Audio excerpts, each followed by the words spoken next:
Izinkan saya mengucapkan juga gongsi facai buat saudara yang merayakan Sin Yen Kuai Le Wan Serui. Tahun ini jadi tahun yang penuh berkah, tahun yang penuh keajaiban, tahun multiplikasi, tahun possibility. Yang percaya aminnya boleh yang paling keras, jadi dalam kehidupan saudara. Minggu ini saudaraku kita masuk pada bagian yang kedua dari seri firman di bulan Februari ini. Apa saudara? Ada yang masih ingat? Berkat pasti? Di keadaan tidak pasti. Sebagian dari orang-orang mengatakan kepada saya, Pastor ini masa yang gak gampang gitu. Sebagian lagi mengatakan kepada saya makin lama kok tambah sukar gitu ya. Boleh gak jangan termakan dengan kata-kata semuanya itu saudaraku. Karena kadangkala seringkali ya saudara, apa yang terlihat berat tidak sungguh-sungguh berat. Saya ulang ya. Apa yang terasa berat belum tentu sungguh-sungguh berat.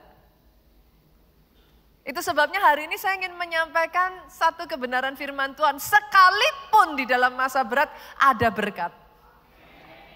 Sekalipun di dalam masa berat ada berkat. Karena kadang ya saudara, kita itu seringkali tertipu dengan 5 panca indera kita. Kita tertipu dengan apa yang kita lihat, apa yang kita dengar, apa yang kita rasakan. Itu manusia. Itu juga yang terjadi dalam kehidupan bangsa Israel. Ribuan tahun yang lalu saudaraku, bangsa Israel itu menghadapi satu musuh yang sangat berat. Begitu beratnya musuh ini sampai dari ketentaraan saudara, jajaran paling bawah sampai paling atasnya aja ketakutan. Dari prajurit biasa sampai jenderalnya, sampai rajanya aja mereka ketakutan. Siapa namanya? Ada yang masih ingat? Goliat. Goliat satu orang musuh yang terasa sangat berat saudaraku, terlihat sangat berat. Tapi coba renungkan toh. Goliat yang dikatakan begitu berat, dikalahkan oleh seorang anak muda. Enggak pakai senjata lagi. Dikalahkannya bukan dengan pedang. Bahkan bukan dengan tombak. Musuh yang dianggap sangat berat itu dikalahkan seorang anak muda biasa yang sama sekali bukan dari jajaran ketentaraan saudaraku. Dengan batu kali dan ketapel. Bolehkah sekali lagi saya mengatakan apa yang terasa berat belum tentu sungguh-sungguh berat. Apa yang kelihatan berat belum tentu sungguh-sungguh berat. Itu sebabnya hari ini firman Tuhan mau mengingatkan kepada kita, bahkan toh kalau dikatakan masa yang berat, tetap ada berkat di masa berat. Oh aminnya boleh yang paling keras, tepuk tangannya boleh yang paling meriah buat Tuhan kita. Tuhan yang sama yang sudah mengalahkan the giant. Dia masih sama kok saudaraku. He is the same God that will defeat your giants. Kalau saudara mau merenungkan ya, seberat-beratnya semua. Boleh senggol kiri kanan katakan kamu hebat. Kita sudah survive masa pandemi. Yang mengerti katakan amin. Seberat-beratnya loh saudaraku, engkau melalui masa kerusuhan 98. Wow. Yang kita perlu belajar saudara. Jangan fokus pada apa yang tidak pasti. Fokus aja pada apa yang pasti. Itu yang kita belajar minggu lalu. Karena kalau saudara mau fokus pada yang tidak pasti, minggu lalu saya karena khotbahnya di Soho ya. Gak apa-apa ya, saya tarik kemarin ya, saya bawa ke sini sedikit ya saudara. Menurut saudara hal-hal apa saja yang gak pasti? Lihat kiri kanan saudaraku, depan belakang. Manusia itu gak pasti saudara. Kalau orang Jawa, saya nggak tahu berapa banyak di sini yang orang Jawa ya. Kalau orang Jawa bilang itu esok dele sore tempe. Ini yang orang Jawa tahu saudaraku. Pagi kedelai, sore sudah jadi tempe. Di zaman Yesus kita mengerti saudaraku, orang yang sama yang berkata Hosana bagi anak domba, keesokan harinya orang yang sama yang mengatakan salibkan dia. Jangan bersandar pada apa yang tidak menentu. Firman Tuhan kemarin mengajarkan ya, ayatnya, 1 Korintus ya. Nah, firman Tuhan mengatakan apa? Apa yang tidak menentu? Seperti kekayaan. Kekayaan tidak bisa saudara pegang. Bahkan ketika saudara berkata kepada saya, pastor kekayaan sampai triliunan. Kemarin saya ceritakan saudara di Soho, satu juragan kripto. Kekayaannya mencapai 247 triliun. Besar apa besar? Besar. Dalam waktu begitu saja sekejap saudaraku kekayaannya habis, dia harus jadi tahanan rumah. Tidak menentu, nggak bisa dipegang. Apalagi hal yang tidak menentu. Berapa banyak yang sepakat situasi keadaan di sekeliling saudara tidak menentu. What's your point, Pastor? Jangan dipegang yuk yang tidak menentu. Jangan dijadikan sandaran. Karena kalau saudara menjadikan sesuatu yang tidak pasti, sandaran. Kalau jatuh ya jangan kecewa gitu aja kan saudara. Lah udah tahu kok, kan tidak pasti. Nggak bisa dipegang kan. Tapi berapa banyak dari saudara yang juga tahu, minggu lalu kita belajar, kita punya Tuhan yang pasti. Yang sudah terbukti, Tuhan kita pasti. Firman-Nya pasti. Perjanjiannya pasti, bersandar pada yang pasti. Dan yang namanya saudaraku Tuhan, dia tidak terpengaruh dengan situasi dan keadaan. Mau situasi keadaannya seperti apa? Justru saudara, di masa kelaparan Ishak loh. Di masa kelaparan yang begitu berat, Alkitab itu mencatatnya, Ishak menjadi kaya, kian lama kian kaya, menjadi sangat kaya. Terjadinya di masa yang baik kah? No. Poinnya apa, Pastor? Mau masa baik, mau masa enggak baik, Tuhanmu pasti. Dia bisa mengerjakan keajaiban bahkan di masa sukar sekalipun. Pegang Tuhan yang pasti. Bukan hanya Ishak saudara, masih ingat gak kisahnya Yusuf? Melalui 7 tahun kelaparan. Tuhan justru angkat Yusuf tinggi. Malah jadi Perdana Menteri. Masih ingat gak baru saja kita belajar kisahnya Daud? Menghadapi lawan yang begitu berat. Seperti Goliat. Justru disitulah menjadi jalan Daud menjadi raja kok. Yang mengerti katakan amin. Faktanya ya saudara, waktu ke waktu, di masa berat sekalipun Tuhanmu pasti, dia masih mengerjakan keajaiban sampai detik hari ini. Pertanyaannya kita mau lihat nih, apa sih yang terjadi dalam kehidupan Ishak? Kita lihat ya saudaraku, Keluaran pasalnya yang ke-26, apa sih yang dilalui Ishak? Ayatnya yang pertama, ayat ini ngomong kayak gini, maka timbullah kelaparan di negeri itu. Timbul kelaparan saudaraku. Dan ayat ini ngomongnya gini, ini bukan kelaparan yang pertama yang telah terjadi di zaman Abraham. Sebab itu Ishak pergi ke Gerar kepada Abimelek, raja orang Filistin. Saya ingin mengajak saudara untuk bisa melihat seperti apa yang terjadi pada saat itu. Alkitab mencatat saudara, ini bukan kelaparan yang pertama. Saudara semua bersama-sama kita pernah ngalami yang namanya pandemi Pak. 1 kali pandemi aja udah cukup belum Bu? Udah lumayan kan ya? Kebayang gak kalau di sini dicatat ini bukan kelaparan yang pertama. Artinya saudara kalau saya masukkan pada keadaan yang terjadi sekarang ini bukan pandemi yang pertama. Berarti terjadi pandemi yang lain, saudara bisa bayangkan seburuk apa keadaan pada saat itu. Satu saja sudah cukup meluluhlantakkan ekonomi, saudara. Terjadi lagi, karena dikatakan bukan yang pertama. Dan kalau saudara pengen tahu seburuk apa kejadian keadaan pada saat itu, Bu, dikatakan orang sekelas Ishak sampai harus ngungsi keluar negeri, bukan kota. Dia harus pergi ke Gerar. Buat sebagian dari saudara yang mungkin masih belum memahami saudaraku, di zamannya Abraham itu orang yang terkaya saudaraku. Yang sampai disetarakan ditakuti oleh raja. Diusir malahan saudara. Karena kekayaannya bertumbuh menjadi begitu besar. Artinya Pak, kalau kita terjemahkan di zaman sekarang ini keluarga konglomerat. Kalau sekelas konglomerat aja sampai harus ngungsi saudaraku, menurut saudara loh. Pada saat itu buruk enggak keadaannya? Buruk sekali saudara. Ini masa yang berat, masa yang enggak gampang. Tapi coba kita lihat ayat yang ke-12, kita lompat ya. Kejadian 26 ke ayat yang ke-12, maka menaburlah Ishak di tanah itu. Dan dalam tahun itu juga ia mendapat hasil 100 kali lipat, sampai di situ. Tadi kita sepakat kalau itu masa yang berat. Betul ya Pak? Alkitab di ayat yang pertama mengatakan itu masa apa tadi? Kelaparan. Kok bisa? Di masa kelaparan saudaraku, Ishak menabur, tahun itu juga dia mendapat hasil 100 kali lipat. How can it be?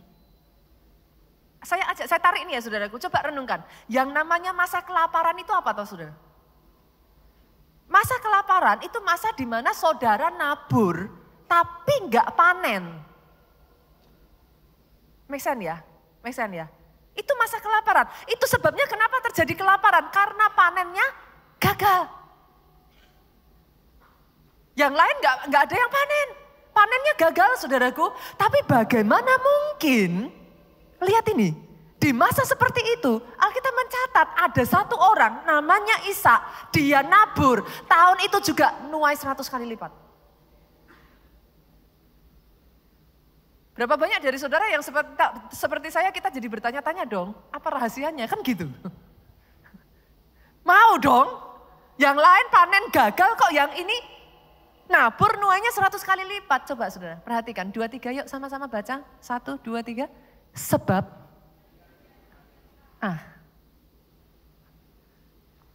Tahukah saudara, Ishak punya Tuhan yang pasti.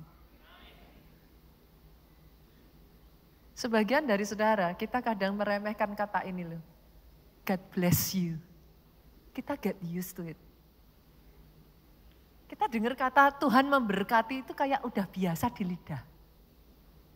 Tapi tahukah saudara, Ishak menuai 100 kali lipat di tengah situasi yang sukar sebab ia diberkati Tuhan. Lihat kiri kananmu, katakan, engkau orang yang diberkati Tuhan. Lihat depan belakangmu, katakan, engkau orang yang diberkati Tuhan. Ada berkat Tuhan yang membuat Ishak kuat di masa yang sukar. Kita lanjutkan ayat yang ke-13. Dan orang itu menjadi kaya, bahkan kian lama, kian kaya, sehingga ia menjadi sangat kaya. Ketika Ishak menuai 1 kali, saudaraku, dia nabur, dia nuai 100 kali, menurut saudara itu tuaian yang banyak enggak? Banyak. Tapi saya rasa itu hanya cukup membuat dia menjadi kaya. Coba renungkan saudaraku. Setiap ayat itu punya kedalamannya. Kalau dia hanya ngalami multiplikasi 1 kali itu saja, dia jadi orang kaya betul. Tapi ayat ini ngomong, kian lama kian kaya, berarti kan bukan cuma 1 kali. Ditambah lagi, menjadi sangat kaya. Berarti bukan 1 kali, bukan 2 kali. Dan boleh saya tanya Bu, terjadinya di masa baik? Terjadinya ketika semuanya serba baik? Saya berdoa engkau bisa melihat ya saudaraku, jangan bergantung pada faktor yang tidak pasti. Come on. Kalau yang saudara lihat faktor yang tidak pasti, hidupmu akan diombang-ambing. Maaf saya harus mengatakan ini, mau keadaan baik, mau keadaan tidak baik. Dari zaman ke zaman, dari zaman dulu sampai detik hari ini Pak, Tuhanmu pasti. Dia tetap saja punya cara untuk memberkati pribadi, lepas pribadi, lepas pribadi. Orang-orang yang bersandar, orang-orang yang berurusan, orang-orang yang berpegang pada perjanjiannya. Tuhanmu pasti. Itu sebabnya ngelihatnya jangan pada yang gak pastinya. Tapi pelajari perjanjiannya yang pasti. Boleh enggak? Saya mengajak, ada muncul orang-orang Kristen di tempat ini ya saudaraku. Yang hidupnya tidak ditentukan pada keadaan di sekelilingnya loh. Karena capek enggak sih saudara kalau hidup saudara lihat kiri kanan terus gitu, capek enggak sih? Orang kanan saudara kanan, orang kiri saudara kiri, orang maju saudara maju, orang mundur saudara mundur lah, terus gimana? Capek loh. Pegang yang pasti-pasti aja kenapa? Hah? Kalau kita sudah tahu situasi dan kondisi itu tidak pasti, kenapa fokus ke sana? Pelajari firman-Nya. Pelajari perjanjiannya. Setia lakukan itu. Terus dengan iman pegang. Berjalan sesuai ketetapannya. Oh, yang saya kenal ya saudaraku, dari sejak pertama kali saya kenal Tuhan saya, sejak dari zaman Abraham, Ishak dan Yakub, Tuhanku tidak pernah melupakan perjanjiannya. Gunung boleh bergoncang, bukit boleh beranjak, tetapi kesetiaannya tinggal tetap sampai selama-lamanya. Nah, hari ini saya ingin mengajak saudara melihat kalau kita sudah tahu itu saudaraku, kita mau belajar, jangan yuk perhatiannya dan fokusnya teralihkan pada yang tidak pasti. Jangan perhatian fokusnya, oh kalau ya selama masih ada bos yang selama ini mengangkat saya ya saya aman. Kalau sudah nggak ada lagi ya wah saya pasti hancur. Manusia kan terbatas. Kalau selama situasi kondisi politik baik ya kita aman. Kalau kondisinya nggak baik ya kita nggak tahu gimana. Situasi dan kondisi berubah saudara. Nah kita tuh kepingin belajar. Apa sih yang membuat Ishak ini kok bisa ya Pak? Di masa yang tidak pasti, yang masa yang berat itu. Kenapa? Kok yang lain panennya gagal, dia menuai 100 kali lipat. Kan itu yang kita pelajari. Tadi kita melihat yang pertama gak bisa tidak saudaraku. Ada berkat Tuhan. Tapi sadarkah juga saudara? Yang kedua, sikap hatimu menentukan hasil akhirnya. Saya melihat saudaraku di tengah kesulitan itu yang saya tahu ya, Ishak bukan menyerah. Di masa berat itu Ishak bukan tertunduk. Karena ada orang-orang di sini di masa berat, habis mentalmu saudaraku. Di masa berat tawar hatimu. Berapa banyak yang seringkali bahkan sudah menyerah sebelum bertanding. Tapi yang saya tahu, saya melihat responnya Ishak menentukan hasilnya Pak. Seperti apa responnya Ishak? Mentalnya kuat.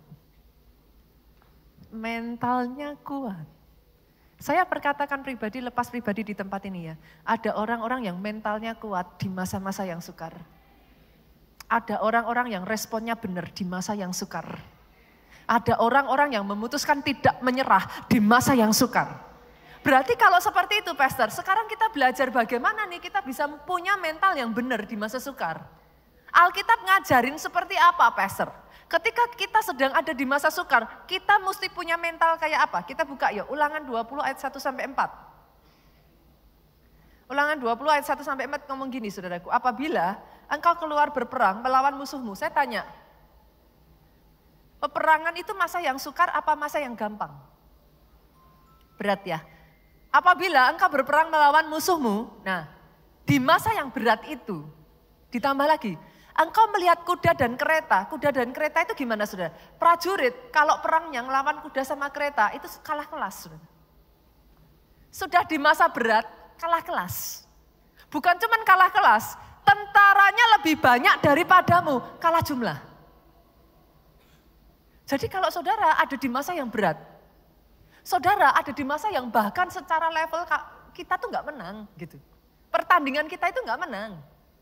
Bahkan secara jumlah kita kalah. Artinya dari segala sisi kita tuh gak menang.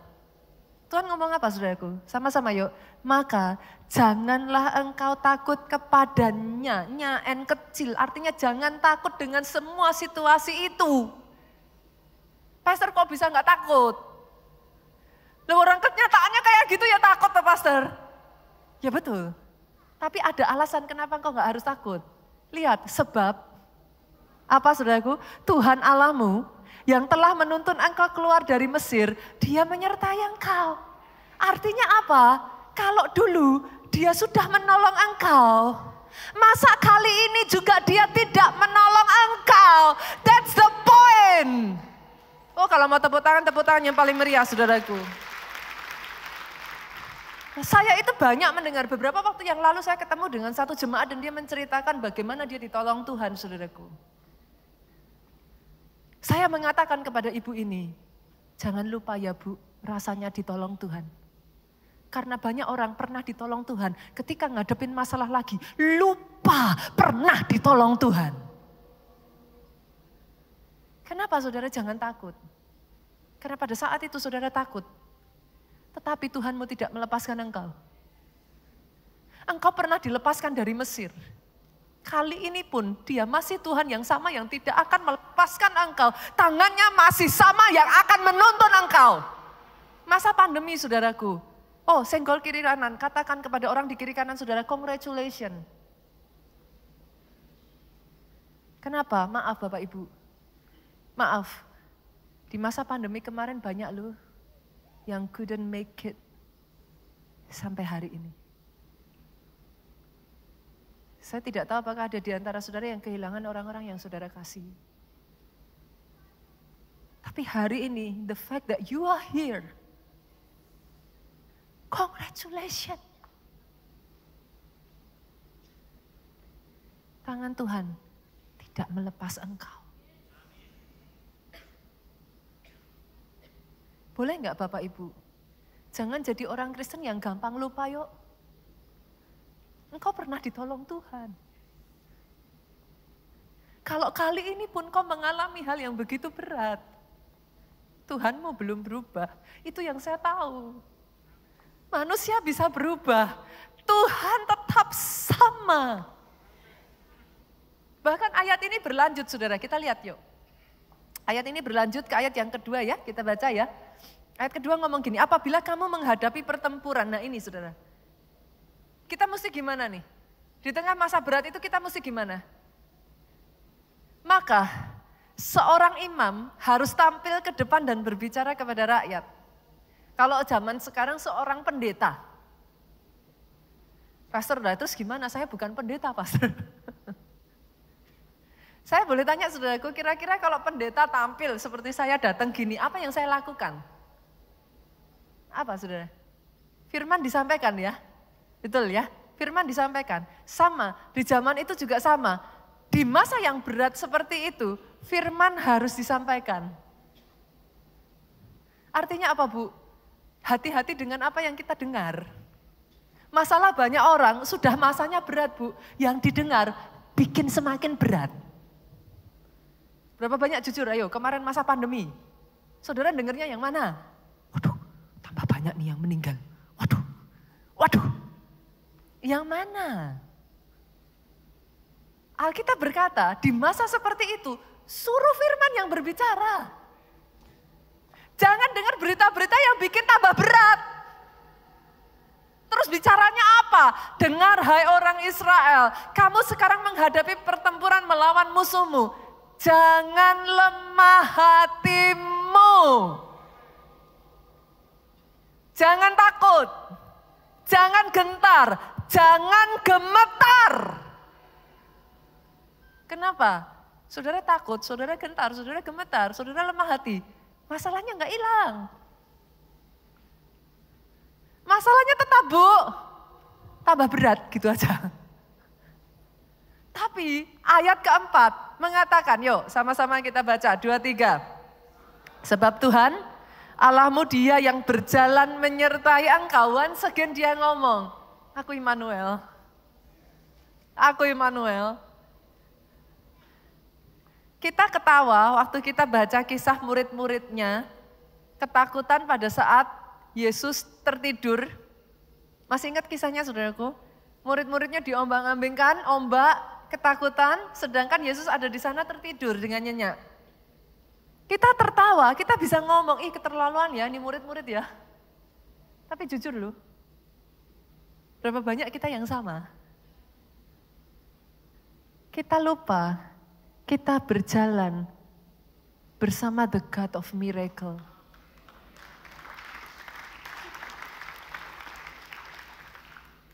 Pastor, apakah itu artinya saya nggak boleh takut? Ya takut mah manusiawi aja saudara.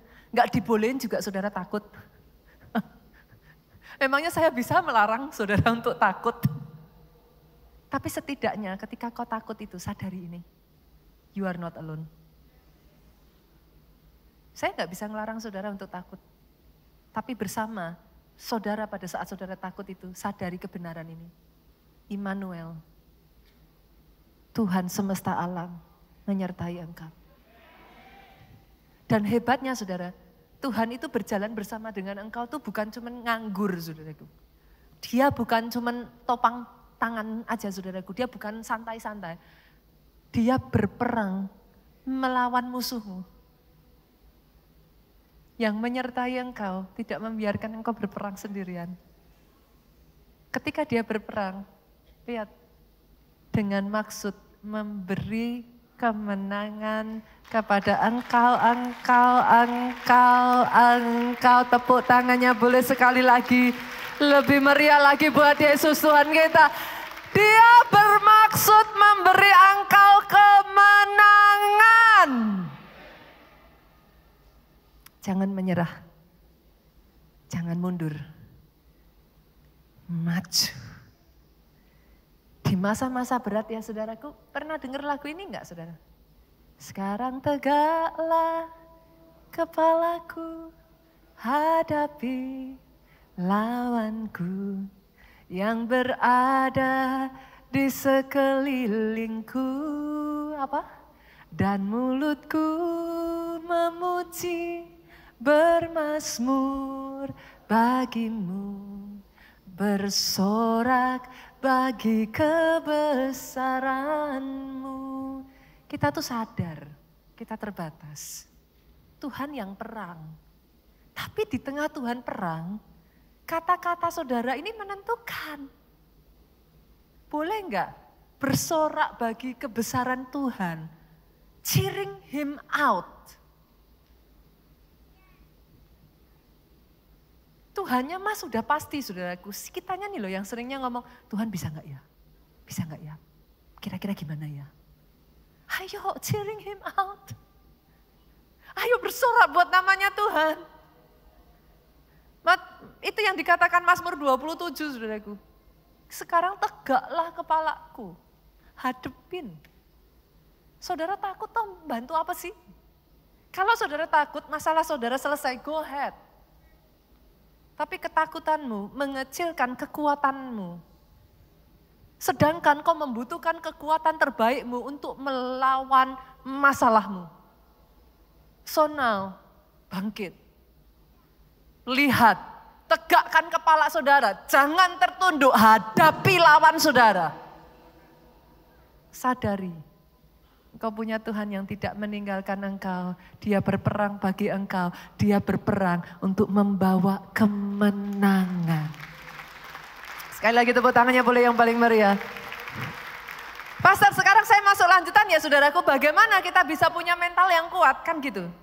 Kita sudah tahu tuh di tengah masa seperti itu mental kita menentukan. Nah pertanyaannya gimana kita bisa punya mental yang kuat? Mental kuat itu berjalan paralel dengan iman kuat saudara. Saya ulang ya. Mental kuat berjalan paralel dengan iman kuat. Artinya saudara harus membangun imanmu. Bekerjalah untuk membangun iman. Berkali-kali saya mengatakan ini saudaraku. Kehidupan kita ini the race of faith. Pertandingan iman Pak. Tinggal imannya kuat apa imannya lemah Bu? Masalah mah ada terus. Jadi masalah itu bisa saya katakan faktor yang pasti di dalam kehidupan saudara. Dia ada terus. Saudara mau seperti apapun, masalah itu tetap ada kok. Saudara sudah ada di atas pun masih ada masalah kok. Trust me, bukan ada di atas nggak ada masalah, ada di bawah masalah terus, enggak juga. Mau di bawah mau di atas Pak, masalah ada terus. Lah kalau masalahnya sudah pasti, daripada kita bergantung pada ini masalah, mau dibangun aja kekuatannya. Kan gitu. Nah, gimana pertanyaannya, gimana cara kita bisa membangun kekuatan? Kekuatan paralel dengan iman. Gimana cara bangun iman? Semua tahu dong, iman timbul dari pendengaran akan firman Kristus. Firman yang diurapi. Lihat kiri kanan lagi guys, saudaraku lihat kiri kanan senggol, katakan, ayo baca firman. Ini pendeta yang satu ini, cerewet terus. Ayo baca firman. Ya memang saudara nggak ada cara lain, ayo dibaca firmannya. Saya pernah menyampaikan kepada saudara bagaimana cara Pastor Joe di tengah jalan ketika membangun tempat ini. Saya itu belajar dari suami saya saudara. Setiap pagi suami saya tuh nggak akan turun dari ranjang sebelum dia kerja firman. Maksudnya gimana Pastor? Pagi hari yang dilakuin Pak Joe itu nggak ada yang lain. Pagi hari, setiap pagi tanpa terkecuali, pagi hari saudaraku, dia akan kerja firman. Kerja firman itu kayak apa tuh Pastor? Dengar. Terserah saudara, ada di antara saudara yang lebih suka baca kan? Tapi ada kebanyakan lebih suka dengar. Enggak terlalu suka baca. Buat saudara yang suka baca, baca. Buat saudara yang lebih suka dengar khotbah. Kenapa? Karena itu seperti kayak ngumpulin amunisi itu loh saudara. Saudara kan mau perang toh? Saya tanya, ada enggak orang perang di tengah peperangan baru ngumpulin amunisi? Enggak. Saudara di tengah perang baru ngumpulin amunisi itu terlambat. Saudara ngumpulin amunisi kapan? Di keadaan baik. Di keadaan itulah saudara ngasah pisau saudara. Di keadaan itulah saudara mempersiapkan semua amunisi saudara. Kerja firman. Itu bukan di saat kita punya masalah Pak, sudah terlambat. Di tengah masalah ya Pak, amunisinya keluarin. Itu. Bukan ngumpulin amunisi, ngumpulin sebelum masalah. Setelah masalah datang, keluarin tuh amunisi, serang saudaraku. Nah amunisinya apa? Tuh. Di tengah masa-masa di mana saudara sudah tidak kuat. Di tengah masa-masa di mana saudara sudah tidak punya kekuatan, saudara bisa ngomong, pencobaan yang terjadi dalam hidupku tidak akan melampaui kekuatanku. Kalau saudara nggak ngumpulin amunisi itu, terus keluarnya apa? Nggak ada. Yang ada di tengah masalah itu saudara, habis aku. Dan nggak bisa aku. Itu amunisi saudaraku. Di tengah di mana saudara melihat sudah tidak ada jalan keluar, amunisi itu akan berkata Allah turut bekerja dalam segala perkara untuk mendatangkan kebaikan bagi orang yang mengasihi Dia. Itu amunisi. Harus diisi toh. Kalau enggak kan enggak ada. Saudara enggak ada input, enggak ada output kan. Nah kalau enggak ada input, outputnya apa? Tergantung input yang dimasukkan Bu. Kalau inputnya ketakutan ya outputnya kata-katanya kan habis. Sudah. Tapi yang saya lihat dari Pak Jo, kenapa dia kuat saudara? Kenapa dia kokoh? Kenapa gedung ini jadi saudara? Karena amunisinya benar-benar dipegang kuat. Kerja firman. Kerja firman, gak ada cara lain. Kerja firman. Pastor, memangnya rahasia orang Kristen itu cuma itu aja? Iya. Itu aja gak dilakuin kok. Mau minta yang lain. Lah mau gimana? Saudara mau kasih saya yang lebih hebat-hebat lagi. Ya disuruh doa, disuruh baca firman puasa aja gak dilaku-lakuin kok. Gimana? Terus saya itu kadang ngelus ini loh saudaraku. Gimana ini? Nah, di dalam pertandingan iman saudara nggak ada cara lain tuh. Ya itu tuh, rahasianya tuh itu. Nah kalau itu aja saudara nggak mau ngelakuin, gimana caranya kita bisa menang di dalam pertandingan iman itu? Makanya tidak heran di masa pandemi kemarin banyak yang rontok. Karena itu saudaraku. Kita waktu itu masih ingat gak ya, kita gencar ngomong gereja onsite gitu kan. Sebenarnya itu bukan onsite atau online-nya saudara. Tapi kerja firman ini loh. Masalahnya ketika saudara online kan disambi. Online anaknya nangis, lari, balik-balik lagi tadi sampai mana ya? Masih puji Tuhan balik-balik lagi dimundurin kan supaya denger. Enggak, puji Tuhan cepat selesai kan gitu.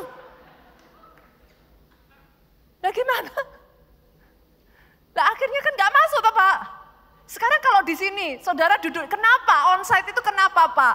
Di sini saudara mau makan kan sungkan. Dan saudara mau ngobrol sendiri sungkan. Mau cetak-cetak handphone pendetanya ngomong, jangan handphone. Kan gitu. Mau gak mau kan dengerin. Dari yang saudara dengerin setidaknya sekian persen kan masuk. Nah itu Bapak Ibu. Hari ini ya saudaraku, belajar yuk, kerjakan yuk. Boleh enggak? Minta tolong ya saudara, satu yang pertama, ini senjata saudara. Bukan pedang, bukan tombak. Yang pertama, beli Alkitab. Zaman sekarang saudara bahkan enggak harus beli.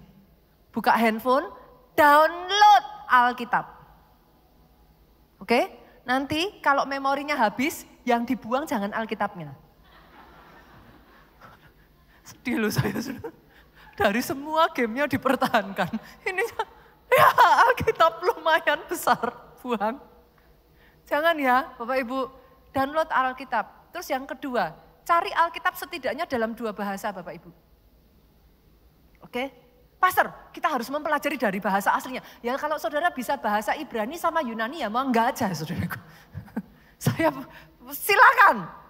Tapi setidaknya kalau saudara nggak bisa bahasa Ibrani dan Yunani, bahasa Inggris. Karena itu langsung terjemahan yang paling ininya dari bahasa Inggris. At least 2. Saya kasih bekal lagi mau. Cari concordance. Concordance itu apa, Pastor? Google. What is concordance? Nanti keluar semuanya sudah. Pastor ngapain saya punya concordance? Saya bukan pendeta. Saudara. Di saat saudara takut ya, saudara ketik di concordance, takut. Keluar semua ayat itu tentang ketakutan. Pada saat kau takut, ayatnya bicara apa? Baca tuh satu-satu. Katakan pada dirimu sendiri. Itu cara kerjanya. Ini yang paling dasar dulu ya. Nanti satu kali tertarik gak saudara belajar? Nah, belajar ya. Saya kasih 3 dulu aja deh senjatanya. Apa tadi? Download Alkitab. Setidaknya 2 bahasa, cari concordance. Itu dulu.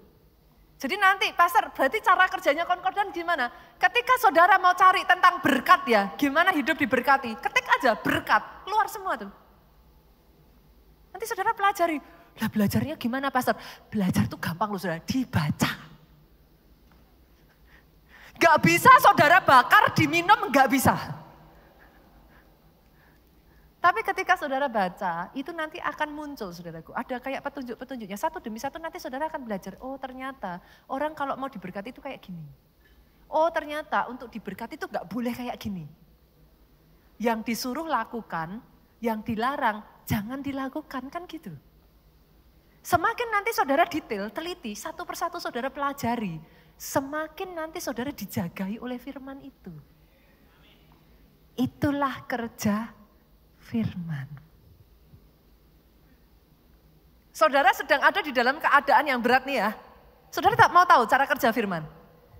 Tahukah saudara, apa yang kau alami sudah dialami banyak orang sebelum saudara. Alkitab berkata, tidak ada yang baru di muka bumi ini. Senggol kiri kanan, sesama biskota dilarang saling mendahului. Saudara enggak sendiri. Jangan merasa saudara yang paling berat. Yang sepakat katakan amin. Zaman dulu juga sudah terjadi. Nah terus gimana pastor? Kenapa kok firman bisa menolong saya? Nah dari orang-orang yang sudah ngalami itu, belajarlah. Baca kisahnya. Apa yang dia lakukan yang membuat dia keluar dari masa sukarnya? Apa yang tidak dia lakukan yang membuat dia hancur? Pelajari. Itulah kerja firman. Sama seperti saudara kerja di dalam kehidupan sehari-hari. Malas kerja kan hasilnya sedikit. Sama. Saudara malas gali kan juga hasilnya sedikit. Kekuatannya sedikit. Imannya kan gak bisa bertumbuh. Nah, sama. Itu sebabnya yang pertama saudara, kalau saudara mau kuat ya, bangun imannya dulu Pak. Iman paralel dengan kekuatan. Bangun. Yang kedua saudara, bangun pola pikir kita. Punyai pola pikir yang benar menghadapi masa sukar. Kok bisa pastor? Yes, pola pikir menentukan hasil. Pola pikir seperti apa? Misalkan ya saudara, kita punya pola pikir nih ya. Kita punya pola pikir bahwa Tuhan itu gak akan ngasih kita pencobaan melebihi kekuatan kita Pak. Maka dengan pola pikir itu berarti sah gak kalau saya bilang, kalau sudah melebihi kekuatan kita pasti ditolong Tuhan. Pada saat kita punya pola pikir seperti itu, apa? Kalau orang Jawa bilang kita gak mentiung. Apa mentiung tuh saudara? Mentiung tuh kayak bambu nekok itu loh saudara, apa mentiung? Ya ampun pendeta yang satu ini gitu ya saudara. Bahasa Jawa itu mantap saudara. Apa mentiung? Mentiung itu apa? Coba saudara terjemahkan mentiung dalam bahasa Indonesia. Satu kata nanti terjemahannya posisi menekuk. Agak turun ke bawah lah, kan panjang saudaraku. Tapi dalam bahasa Indonesia cukup satu kata, mentiung gitu aja. Melengkung, nekuk gitu saudara. Nah jadi kalau kita sudah tahu nih, pencobaan yang kita alami tidak melampaui kekuatan kita, ya udah toh, gak usah susah-susah toh. Pada saat itu melampaui, berarti dia akan tolong kita. Terus kenapa takut? Berapa banyak juga yang melihat ini saudaraku. Justru di masa-masa berat, bangkit orang-orang hebat loh. Itu berlaku zaman dulu maupun sekarang. Saya tanya, Daud itu muncul di masa apa? Masa biasa dia nggak kelihatan, dia munculnya di masa berat. Yusuf muncul di masa berat. Ishak tadi, kian lama kian kaya, menjadi sangat kaya di masa berat. Berarti, boleh nggak saya simpulkan gini, ada kesempatan di dalam kesempitan. Nah, kalau pola pikir saudara masa berat habis, ya saudara tidak akan menyukai masa yang berat. Tapi kalau pola pikir saudara masa berat, kesempatan muncul. Daripada fokus pada masalahnya, fokus cari kesempatannya. Karena itu hanya muncul kesempatan itu di masa-masa berat. Di masa biasa dia nggak muncul saudaraku. Seperti yang saya pernah ceritakan saudara. Di tahun itu saudaraku, keuangan tahun 98, rupiah dari 2.500 jadi 12,5, 15.000. Itu kan gak terjadi lagi saudara. Coba perhatikan ini. Munculnya kan di masa berat toh. Di masa berat daripada saudara fokus pada masalah yang mana akan membuat saudara merasa lebih berat. Rubah pola pikir yuk. Cari kesempatan apa nih di masa berat itu? Berapa banyak orang yang di masa pandemi itu justru yang tadinya ya saudaraku nggak punya mobil mewah, itu mobil-mobil mewah dijual terjun bebas tuh itu waktu itu.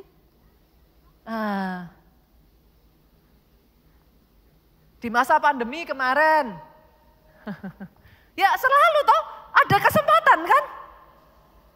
Apa? Tiba-tiba saudara yang misalkan di kedokteran, maskernya bertumpuk misalkan. Yang tadinya gak laku-laku, lah malah jadi harta benda sekarang saudaraku. Loh kan, kalau saudara bisa melihat di setiap kesukaran, kesempitan, ada kesempatan. Jangan fokus pada kesempitannya, carilah kesempatannya. Apalagi saudara, pola pikir apa lagi? Saya itu belajar ya saudara, di masa sukar sekalipun saya nggak suka, saya jadi bisa menemukan siapa kawan, siapa lawan. Saya nggak suka. Itu bukan suatu yang menyenangkan. Tetapi jujur ya Pak ya, di masa sukar itu saya bisa melihat siapa orang-orang yang tetap berdiri bersama dengan saya. Siapa yang lari meninggalkan saya. Sekalipun buat saya itu sesuatu yang menyakitkan.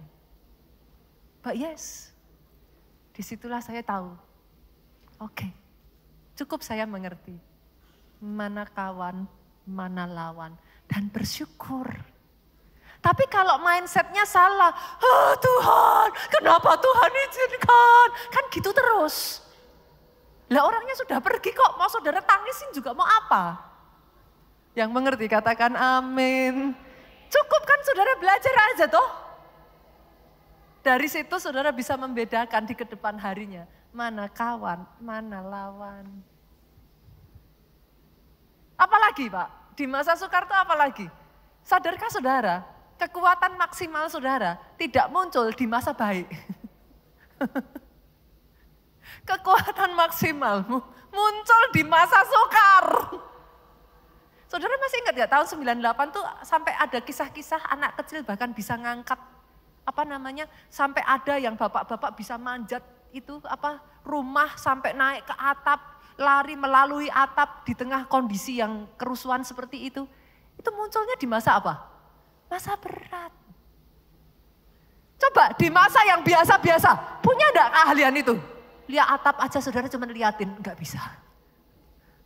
Tapi tiba-tiba di tengah semua situasi itu, saudara yang tadinya enggak bisa, ternyata saudara mendiscover, ada kemampuan yang aku enggak punya loh sebelumnya, aku enggak tahu. Senggol kiri kanan, ada potensi tersembunyi dalam hidupmu yang hanya keluar di masa sukar. Boleh kasih tahu tangan buat Yesus saat kita. Aduh pastor, lah kok enggak enak? Loh ya gimana saudara? Daripada saudara punya pola pikir yang salah, kan tidak akan menolong. Hari ini, rubah pola pikirmu, setting pola pikirmu. Sehingga ketika engkau menghadapi masa-masa yang sukar, kau dapat kekuatan. Engkau bisa melihat apa yang kau belum lihat sebelumnya. Justru akan kau temukan potensi-potensi yang belum ada sebelumnya. Dan yang terakhir saudara, berapa banyak yang sepakat dengan saya, bukan hanya dibutuhkan mental yang kuat. Butuh doa yang kuat. Kita berapa waktu ini belajar ya saudaraku, doa adalah bekerja dalam roh. Sudah dipraktekin belum? 1, 2, 3, 4. Ini pelayan Tuhan semua yang amin. Sudah dipraktekin belum? Sudah? Sudah benar ya saudaraku? Kita sepakat ya, gak ada yang namanya orang kerja 10 menit bilang sama bosnya, capek. Bos, saya ini sudah kerja 10 menit dan saya capek, saya mau pulang. Itu kalau gak dicekik saudara. Sama bosnya. Sama tuh. Saudara ngomong sama Tuhan saudara, Tuhan udah capek. Doa 10 menit capek. Kan sering gitu tuh. Doa adalah kerja dalam roh. Bunita, kenapa diulang-ulang? Ya itu tadi tuh loh saudaraku. Diulang-ulang aja kan belum dilakukan. Boleh nggak tolong saya saudara, biar saya ganti topik. Segera lakukan. Aminnya boleh yang paling keras. Tepuk tangannya sekali lagi yang paling meriah buat Yesus Tuhan kita. Nah kalau doanya Senin Kamis berharap ada pertolongan dan berkat yang besar, ya itu kan ya omong kosong. Doa adalah bekerja dalam roh. Saudara bisa enggak buka warung Senin Kamis, terus saudara bilang, mana hasilnya? Kenapa enggak maju-maju? Berapa banyak orang Kristen kayak gitu loh sama Tuhan. Doanya aja Senin Kamis, puji Tuhan kalau Senin Kamis. Doanya Natal sama Paskah. Nah kalau Natal sama Paskah terus saudara bilang mana Tuhan, dan Tuhan ya bilang ganti. Lah mana? Lah cuman Paskah sama Natal kok saudara-saudara berharap apa? Hari Minggu cuma 1 jam. Saya kan gak mungkin, sekarang ya saudara kalau saya ini khotbah ya melampaui 1 jam aja. Di belakang tuh udah gini-gini saudara. Lah gak mungkin toh saudara dari 1 jam itu dapatnya sampai seberapa sih? Gak bisa. You have to add it. Tambahkan itu ketika di rumah. Baca. Cari itu. Satu demi satu ya. Nanti dia akan berbicara dalam hidupmu. Di saat-saat dimana kau lemah, dia akan menguatkan engkau. Karena firman itu hidup.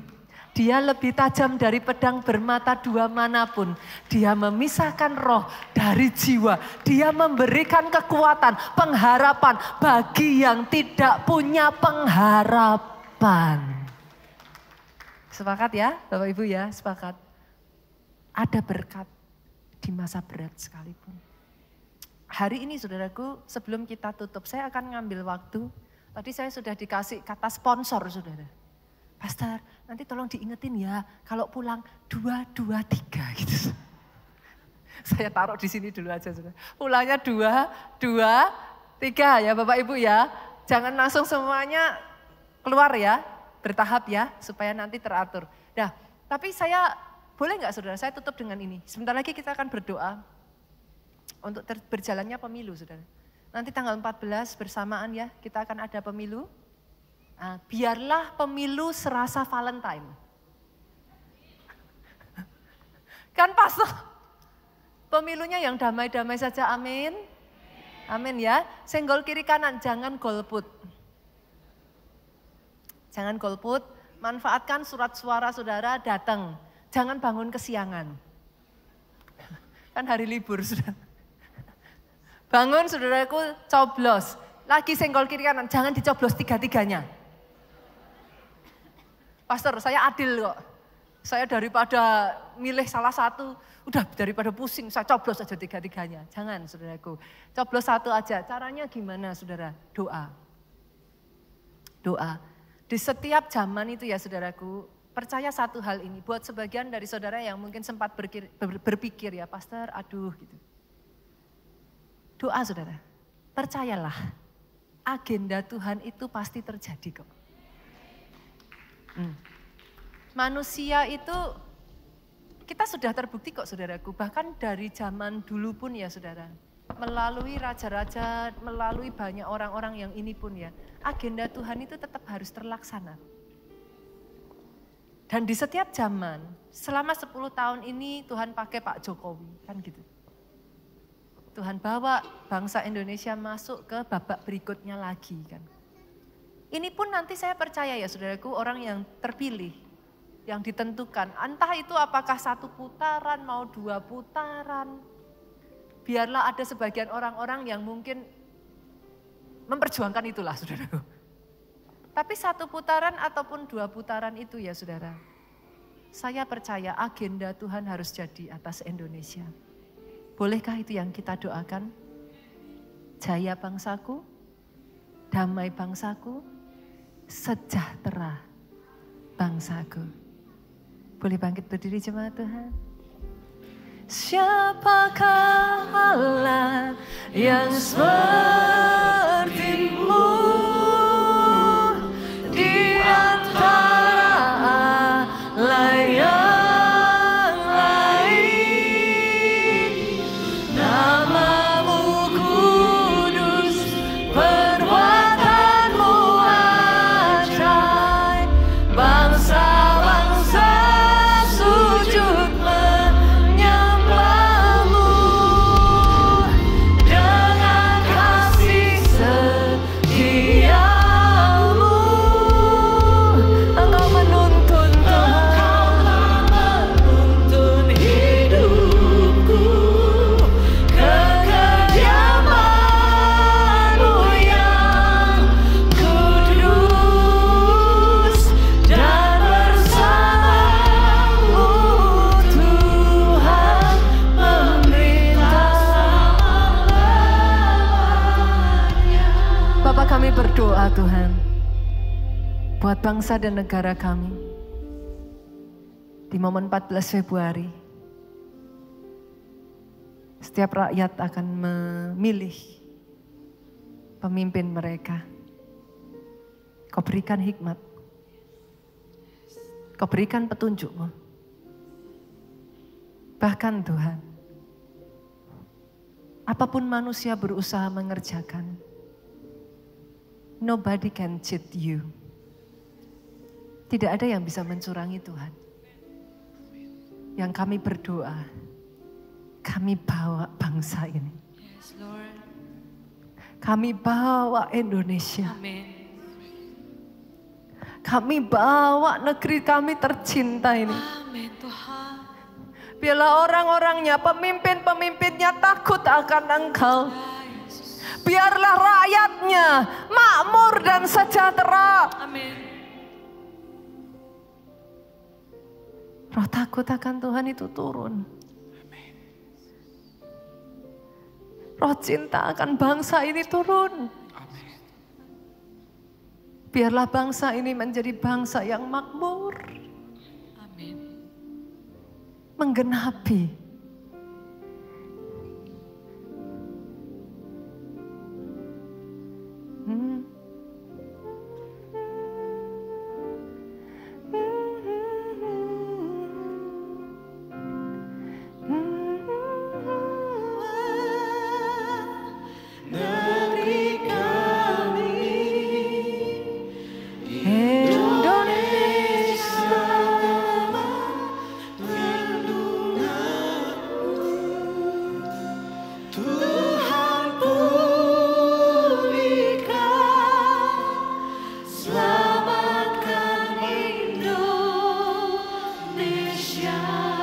biar ini jadi seruan kami. Kami bawa bangsa kami ini. Kami bawa negeri kami. Indonesia dalam lindunganmu. Tuhan pulihkan, selamatkan bangsa kami. Kami bawa bangsa ini Tuhan, ada di dalam penjagaan, Amin. perlindungan-Mu. Amin. Kami bawa negeri ini, Amin Tuhan. rencana-Mu digenapi dengan sempurna atas tanah air kami. Dari seluruh penjuru kota Jakarta, dari ujung utara, selatan, ujung timur sampai baratnya. Kami katakan peace, Amin. damai. Amin. Kami katakan aman. Amin. Kami katakan ada penjagaan dan perlindungan Tuhan. Amin. Di setiap TPS-TPS-nya, di setiap bagian-bagiannya. Tangan-Mu tidak lepas atas kota ini Tuhan. Dalam nama Yesus. Kami bawa sekali lagi di dalam tangan-Mu. Angkat kedua tangan-Mu saudaraku. Diberkatilah saudara oleh Tuhan. Amin. Diberkati keluarga-Mu oleh Tuhan. Kedua tangan-Mu yang terangkat, kiranya apa yang dikerjakan tangan ini dibuat Tuhan berhasil. Amin. 2024 tahun berkah, Amin. tahun anugerah, Amin. tahun multiplikasi, tahun keajaiban demi keajaiban-Mu terjadi. Amin. Pulang saudaraku dengan membawa sukacita, damai sejahtera Allah Bapa, cinta kasih Yesus Kristus, persekutuan dengan Roh Kudus-Nya sekarang sampai selama-lamanya. Engkau yang diurapi katakan amin.